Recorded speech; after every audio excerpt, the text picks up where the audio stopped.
Hey guys, this is Jova, founder of the Artidote, here with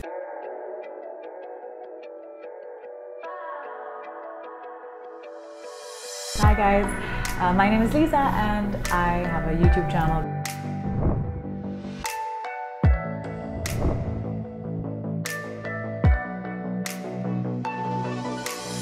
I might post a picture of myself in a bikini on Instagram and maybe 5,000 men who I've never known might be, I don't know, saving that picture and looking at it later at night. Who the fuck strangers, knows, right? right? Sorry, excuse my language. Yeah, strangers on the internet, right? Yeah.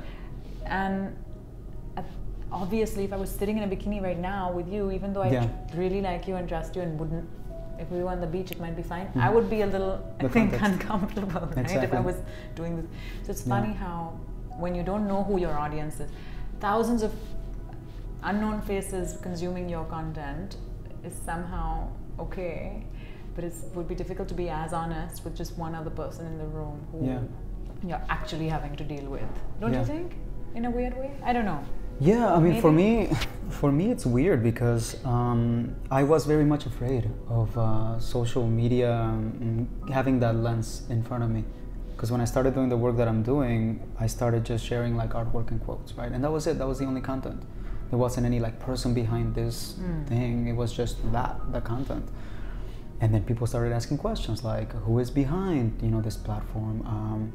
Who are you? So I felt sort of like the pressure to come out, right? And say, hey, like this is me. People thought that I was a girl managing the page. That's so interesting. Because I would interact with the audience, but I did it in such a, I guess, sensible way where people wouldn't expect that.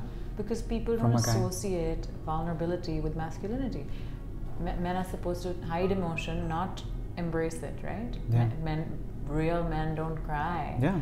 Which is bullshit, but unfortunately that's what we teach people. Yeah. So for someone to seem like emotionally aware and vulnerable and open to embracing vulnerability might have created the perception in your audience that you were a woman. Yeah. I mean, I'm thinking. And it's, I mean, no, you're right. And it's difficult being a guy like that, especially early on when people are not used to different to having gender roles and having something break the gender role. Like during high school, people thought that I was gay, right? So because my brothers, even up until recently, actually thought that I may be gay. But yeah, because of I'm very in tune with like that feminine energy, my feminine side, and I don't know if it comes from my upbringing, because I was raised by my mother and surrounded by my sisters, and I received those cues from them, or if it was something that maybe I learned from being exposed to having female friends that were smarter than me, and I had the humility of actually appreciating the fact that I was having a conversation about something that I had no idea about their experience, and I was able to accept the fact that I didn't know, and to not let it be like a power, you know, conversation where the gender roles did not affect the knowledge that we were sort of like trying to seek. But it wasn't like a fight to see who's right and who's wrong, but it's like, no, you have your thoughts, let's bring them out, I have mine. Wow, yours are much more like bigger. And I think that a lot of guys struggle with that fact. And maybe a lot of guys don't expose themselves. And I think actually men are denied like a whole realm of emotional intelligence because they're taught from a young age that it's not okay to express yourself in these ways. It's not okay to express sadness. It's not okay to, you know, seem unsure of yourself or seem afraid. I don't know. You know, a whole spectrum of emotions are feminized, I feel, right? Like if you like cooking, or if you like making art, or if you like wearing, I don't know, colorful clothes, or if you like, you know, if you cry when you're sad, all of that would be used against you, right? I feel like that's fodder to be bullied, or fodder for your masculinity to be questioned, or whatever it is. And it's so sad because actually there's so much to be gained from those experiences, isn't it? To be creative, or to be empathetic, or to be vulnerable is actually a sort of gateway to so much experience that's beneficial, and men are just, those gates are closed for so many men. And even, you know, when we talk about sexual assault, of course it's a huge issue for women, but so many men have experienced sexual harassment, mainly at the hands of men.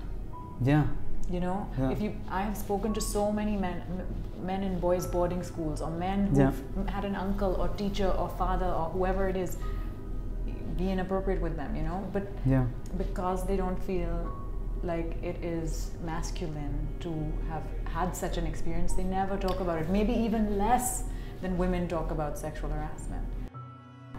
One of the things that I enjoy the most in my life as a human being is having a thought that I've never had before. I think that having a thought that you've never had before has to reconfigure somehow how your brain makes sense of reality, right? Because you have to account now for the new thought that you never had before.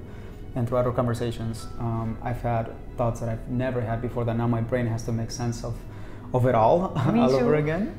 And so, thank you. Thank you for providing that awareness. And I feel like sometimes you meet people who are very open from the get-go, and I really appreciate that. It was a very honest and open conversation. So thank you. Thank you for this opportunity. I really enjoyed it. Thank you so much. Thank you. Was that too long?